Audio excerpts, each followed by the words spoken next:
أعوذ بالله من الشيطان الرجيم بسم الله الرحمن الرحيم وَلَقَدْ صَرَّفْنَا فِي هَذَا الْقُرْآنِ لِيَذَّكَّرُوا وَمَا يَزِيدُهُمْ إِلَّا نُفُورًا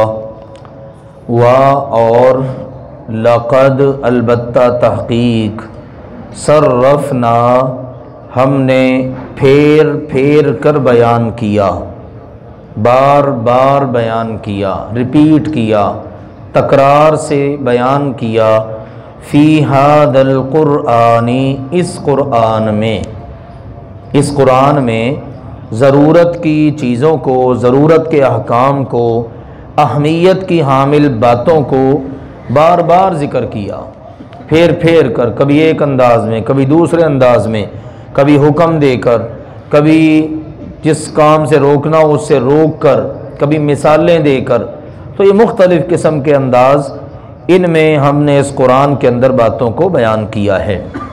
ابھی جو اوپر ہم نے موضوعات پڑھے ہیں، تقریباً گفتگو کا ایک سلسلہ مکمل ہوا ہے، اس میں باتیں اللہ تعالیٰ نے دیکھی ہے، مختلف انداز میں ذکر کی ہیں، جیسا کہ اللہ کے ساتھ کسی کو الہ نہ بناؤ، اللہ کے ساتھ شرک نہ کرو، اللہ کا فیصلہ ہے کہ تم صرف اسی کی عبادت کرو، اللہ کے ساتھ کسی اور کو معبود بناؤ گے تو پھر یہ انجام نکل سکتا ہے۔ اگلی آیت میں اور دلچسپ انداز میں یہ بات کر دی گئی ہے۔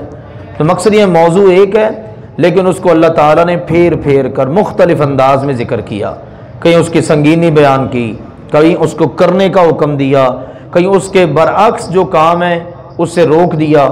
تو یہ ہے اللہ تعالیٰ کا فرمان کہ ہم نے اس قرآن میں اپنی باتوں کو، اپنے احکام کو تکرار کے ساتھ پھیر پھیر کر بیان کیا، لی تاکہ یذکروا وہ نصیحت پکڑیں، تاکہ سب لوگوں کے لیے نصیحت پکڑنا آسان ہو جائے۔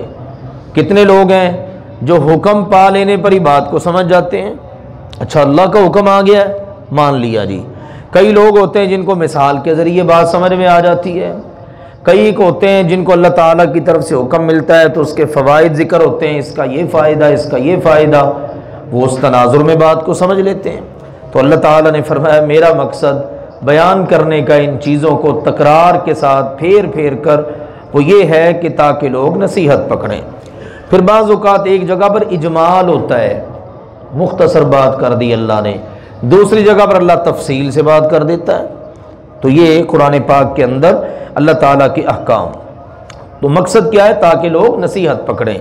وما اور نہیں، یزیدہم یہ زیادہ کرتا ان کو، الا مگر، نفورا نفرت میں، بدکنے میں۔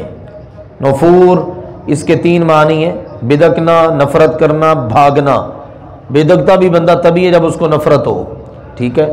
تو مقصد یہ ہے کہ اللہ تعالیٰ نے کہا یہ قرآن جب ان کے سامنے پڑھا جاتا ہے جو اللہ کے ساتھ اوروں کو شریک بناتے ہیں، آپ کی نافرمانیاں کرتے ہیں، آپ کا کلمہ نہیں پڑھتے، تو یہ قرآن ان کو نفرت میں بڑھا دیتا ہے۔ جیسے جیسے سنتے چلے جاتے ہیں نفرت میں بڑھتے چلے جاتے ہیں، بدکتے ہیں، دور بھاگتے ہیں۔ اب آپ غور کیجئے، یہ اللہ سبحانہ و تعالیٰ کا بیان ہے۔ دیکھیے نا، بارش ہوتی ہے، بارش تو وہی ہے، پانی وہی ہے، لیکن بعض خطوں پر وہ بارش پڑتی ہے تو کیا ہوتا ہے؟ زمین اپنے اندر پانی جذب کر لیتی ہے، پھر اس کے بعد زمین میں سے انگوریاں، کھیت کھلیان وہ نکلتے ہیں۔ وہی بارش پڑی ہوتی ہے بنجر زمین پر، کوئی اثر ہوتا ہی نہیں ہے، جتنی مرضی بارش ہو جائے۔ اور اسی طرح سے چٹانوں پر پڑ جائے، پتھروں پر پڑ جائے، کوئی اثر نہیں ہوتا۔ ہے تو یہ اللہ کا کلام ہی، لیکن سبحان اللہ اس کے لیے دل ایسا چاہیے جو اس کو قبول کر لے، وگرنہ تو اسی قرآن کو سن کر لوگ نفرت میں آ جاتے ہیں۔ آگے چل کے بھی ہم پڑھیں گے، اللہ نے کہا وَنُنَزِّلُ مِنَ الْقُرْآنِ مَا هُوَ شِفَاءٌ وَرَحْمَةٌ لِّلْمُؤْمِنِينَ۔ ہم اس قرآن کو اتار رہے ہیں، یہ قرآن ایمان والوں کے لیے شفا کا باعث ہے، سکون مل جاتا ہے، راحت میں آ جاتے ہیں، اللہ کی رحمتیں سمیٹتے ہیں۔ اور آگے وَلَا يَزِيدُ الظَّالِمِينَ إِلَّا خَسَارًا، اور ظالموں کا خسارے میں اضافہ ہوتا ہے۔ وہ بھی قرآن ہی سنتے ہیں لیکن ان کا نقصان بڑھ جاتا ہے۔ تو یہاں پر بھی بات ہے، قرآن کے نزول کا مقصد کیا ہے؟ لوگ نصیحت پکڑیں، لیکن کتنے بد نصیب ہیں وہ لوگ کہ جیسے جیسے قرآن سنتے چلے جاتے ہیں ویسے ویسے نفرت میں ان کی اضافہ ہوتا چلا جاتا ہے، دور بھاگتے ہیں، بدکتے ہیں۔ پھر اللہ نے اس موضوع کو بڑے خوبصورت پیرائے میں ذکر کیا، اور یہ بڑی مزیدار آیات ہیں، دلچسپ۔ فرمایا قل، فرما دیجئے، لو کانا، اگر ہوتا، معہ، اس اللہ کے ساتھ، آلہۃن، بہت سارے الہوں کا جتھا، جس طرح انہوں نے بنا رکھے تھے، یہ جناب شفا دینے والا ہے، یہ سفر میں لے کے ساتھ لے کے جائے جانے کے قابل ہے، یہ جناب حضر میں کام دیتا ہے، یہ اولاد دیتا ہے، بے شمار۔ بیت اللہ کے اندر کتنے لٹک رہے تھے؟ 360، اندازہ کیجیے آپ۔ تو اللہ نے فرمایا آلہۃن، اگر اللہ کے ساتھ اور بھی بہت سارے الہ ہوتے، کما، جیسا کہ، یقولون، وہ کہتے ہیں، ان کا دعویٰ ہے، وہ کہتے ہیں یہ ہمارے بہت سارے الہ، اور محمد صلی اللہ علیہ وسلم کے بارے میں معاذ اللہ کہتے تھے اجعل الآلہۃ الہا واحدا ان ھذا لشیء عجاب، یہ بڑی عجیب باتیں کرتا ہے، سارے الہوں کی نفی کر کے کہتا ہے بس ایک ہی الہ ہے، یہ تو بڑی عجیب بات ہے، ہماری سمجھ میں نہیں آتی۔ تو ان کا یہ دعویٰ تھا۔ اللہ سبحانہ و تعالی نے فرمایا اگر اللہ کے ساتھ اور بھی بہت سارے الہ ہوتے جیسا کہ یہ کہتے ہیں، اذن، اس وقت، لبتغوا، وہ تلاش کرتے، الی ذی العرش، عرش والے کی طرف، سبیلا، راستہ، کیونکہ وہ سارے ہوتے نیچے، جیسے ان کا دعویٰ بھی ہے، وہ ہیں بھی نیچے ہی، الہ تو ایک ہی ہے، اور وہ کہاں پر ہے؟ عرش پر۔ اس کا مطلب ہے خالق، سچا معبود، مالک، وہ عرش پر ہے۔ یہ اللہ سبحانہ و تعالیٰ کی شان ہے، وہ عرش پر ہے، اور اس عرش پر کوئی بھی نہیں جا سکتا۔ سیدنا محمد کریم صلی اللہ علیہ وسلم بھی نہیں گئے، جیسا کہ صحیح حدیث قرآن پاک کی آیات سے ثابت ہے، وہاں کوئی جا ہی نہیں سکتا۔ اللہ نے فرمایا بفرض محال اگر اور الہ ہوتے نا تو پھر کیا کرتے؟ عرش والے کی طرف اپروچ کرنے کی کوشش کرتے کہ اس کا تختہ الٹ دیں، لیکن جب ہے ہی کوئی نہیں، ٹھیک ہے، تو جائیں کیسے؟ کسی کے اندر ہمت، طاقت ہی نہیں ہے کہ وہاں تک پہنچ سکے۔ تو اللہ سبحانہ و تعالیٰ نے اس بات کو بڑے خوبصورت پیرائے میں یہاں پر ذکر کیا ہے کہ یہ اپنے دل دماغ سے بات نکال دو۔ اللہ کہتا ہے وقال اللہ، اللہ تعالیٰ فرماتا ہے لا تتخذوا الہین، تم تو کہتے ہو نا بہت سارے الہ ہیں، دو الہ بھی نہیں ہیں، انما اللہ الہ واحد، اللہ بس اکیلا ہی الہ ہے، وہی معبود ہے، سچا معبود، ٹھیک ہے نا۔ تو وہ عرش والا ہے، عرش کے اوپر ہے، اپنی شایان شان، اسی نے فرمایا سبحانہ، پاک ہے وہ، وتعالی، اور بلند و بالا ہے، اما، اس سے، یقولون، جو وہ کہہ رہے ہیں، وہ کہتے نہیں اس کے علاوہ بھی الہ ہیں، وہ فلاں معبود ہے، وہ فلاں جناب ہماری ضرورت پوری کرنے والا ہے، وہ فلاں مشکل میں کام آنے والا ہے، فلاں کو مشکل وقت میں آواز دو، سنتا ہے، پوری کرتا ہے۔ اللہ تعالیٰ نے فرمایا جو بھی یہ دعوے کرتے ہیں اللہ تعالیٰ ان سے بہت پاک اور بلند و بالا ہے، علوًا، بلند، کبیرا، بہت بڑا، بہت ہی بلند ہے، اس اللہ تک ان باتوں کی نجاست اور گندگی پہنچتی نہیں ہے۔ جیسے کہتے ہیں نا سورج کی طرف منہ کر کے اگر کوئی تھوکتا ہے تو سورج پر کیا اثر پڑے گا، اس طرح اگر کوئی اس طرح کی باتیں کرتا ہے، اس طرح کی دعوے کرتا ہے، اللہ کے ساتھ شریک بناتا ہے کسی کو، کسی زندہ کو، کسی فوت شدہ کو، کسی اعلیٰ کو، کسی ادنا کو، تو اللہ تعالیٰ کو تو کوئی فرق ہی نہیں پڑتا۔ اللہ تعالیٰ تو فرماتا ہے اگر سارے کے سارے سب سے زیادہ نیک جیسے ہو جائیں میری سلطنت میں ذرہ برابر اضافہ نہیں ہوتا، سارے کے سارے سب سے بڑے فاجر اور گندے بندے جیسے ہو جائیں میری سلطنت میں کوئی کمی واقع نہیں ہوتی۔ وہ تو بے پرواہ ہے، بلند و بالا ہے، جس نے غلط عقیدہ اختیار کرنا ہے اس نے نقصان اپنا کرنا ہے۔ تو اس لیے یہاں پر یہ بات اللہ سبحانہ و تعالی نے کلیئر کر دی، فرمایا تسبح، تسبیح بیان کرتی ہے، لہو، اس اللہ کی، السماوات السبع، ہر چیز ہی آ جاتی اس کے اندر، سب سے پہلے ذکر ہوا 7 آسمان، تسبیح بیان کرتے ہیں اس اللہ کی 7 آسمان، والارض، اور زمین، ومن فیہن، اور جو کچھ ان کے درمیان ہے، سبحان اللہ، ہر چیز اللہ کی تسبیح بیان کر رہی ہے، اللہ کی پاکی بیان کر رہی ہے۔ وَإِن مِّن شَيْءٍ، اور ان نہیں، من شَيْءٍ، کوئی چیز، الا مگر یسبح وہ تسبیح بیان کرتی ہے بحمدہ اس اللہ کی حمد کے ساتھ، اس اللہ کی تعریف ہو رہی ہے، اس اللہ کی تسبیح بیان ہو رہی ہے، ولیکن اور لیکن لا تفقہون نہیں تم سمجھ سکتے تسبیحہم ان کی تسبیح کو، تمہاری سمجھ میں نہیں آ سکتی۔ سبحان اللہ، قرآن کہتا ہے یسبح الرعد بحمدہ، جس وقت آسمان پر بجلیاں کڑکتی ہیں نا، آوازیں پیدا ہوتی ہیں، اس وقت بادل اللہ کی تسبیح بیان کر رہے ہوتے ہیں۔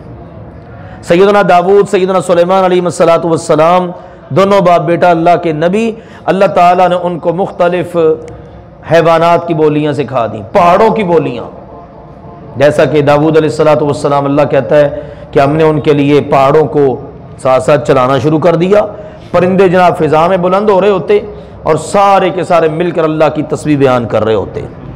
سبحان اللہ۔ اسی طرح ایک جگہ کا اللہ نے الم تر ان اللہ یسبح له من فی السماوات والارض، آپ نے کبھی غور نہیں کیا آسمانوں میں زمین میں جو کچھ بھی ہے سب اللہ کی تسبیح بیان کر رہے ہیں، سب اللہ کی پاکی بیان کر رہے ہیں۔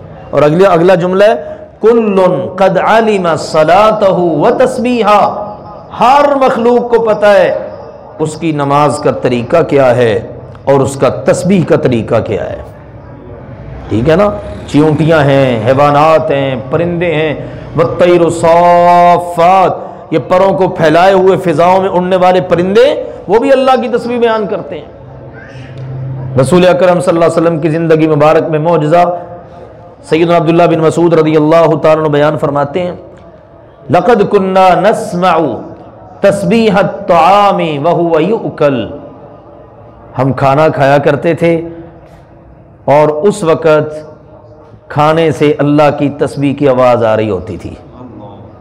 اللہ کے نبی کے زمانے میں کنا نسمع، ہم سنا کرتے تھے تسبیح الطعام، کھانے کی تسبیح، وهو یؤکل، وہ کھایا جا رہا ہوتا تھا، سارے بیٹھے ہیں کھانا کھا رہے ہیں اور کھانے کے لقموں سے، کھانے کے جناب جو کھانا ہے اس کے اندر سے آوازیں آ رہی ہیں اللہ کی تسبیح کی۔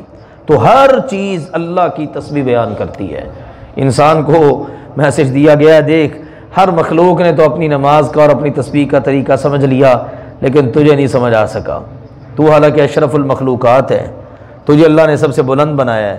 پھر ہم مسلمان بھی غور کریں، کیا ہم دیگر مخلوقات سے اتنے ہی گئے گزرے ہو گئے ہیں کہ ہمیں اپنی نماز کا ہی نہ پتہ ہو؟ آج کتنے مسلمان ہیں جن کو نماز پڑھنے کا طریقہ ہی نہیں پتہ، نماز کے ادب آداب کا نہیں پتہ، اللہ کی تسبیح کے کلمات کا نہیں پتہ۔ تو اس لیے یہ لمحہ فکریہ ہے، تو اللہ تعالیٰ نے واضح کر دیا ہر چیز اللہ کی تسبیح بیان کر رہی ہے۔ سبحان اللہ۔ انہو بے شک وہ اللہ کان ہے حلیمن بردبار، بہت برداشت کرنے والا۔ کتنے سارے انسان ہیں تسبیح بیان کرنے کی بجائے معاذ اللہ اللہ کو گالیاں دیتے ہیں، اللہ تعالیٰ کو برا کہتے ہیں، اللہ کے شکوے کرتے ہیں، اللہ تعالیٰ پر معاذ اللہ کیچڑ اچھالتے ہیں، کہہ لیں یعنی اپنا انداز ہے، لیکن اللہ برداشت کر رہے ہیں۔ غفورا، بہت ہی بخشنے والا ہے، اتنا کچھ کرنے کے باوجود بھی اگر کوئی پلٹ آتا ہے معافی مانگ لیتا ہے تو اللہ معاف بھی کر دینے والا ہے۔ تو یہ ہے اللہ سبحانہ و تعالی، جس اللہ کا ہم اتنا خوبصورت تذکرہ پڑھتے ہیں اس کی محبت دل میں اور بڑھتی ہے۔ اللہ تعالی ہمارے دلوں کو اپنی محبت سے سرشار فرما دے اور اس دل کے اندر اللہ کے ساتھ ہی سب سے زیادہ محبت ہو، جو کہ ایمان کی علامت ہے، اور قرآن پاک کا اللہ تعالیٰ ہم سب کو فہم عطا فرمائے۔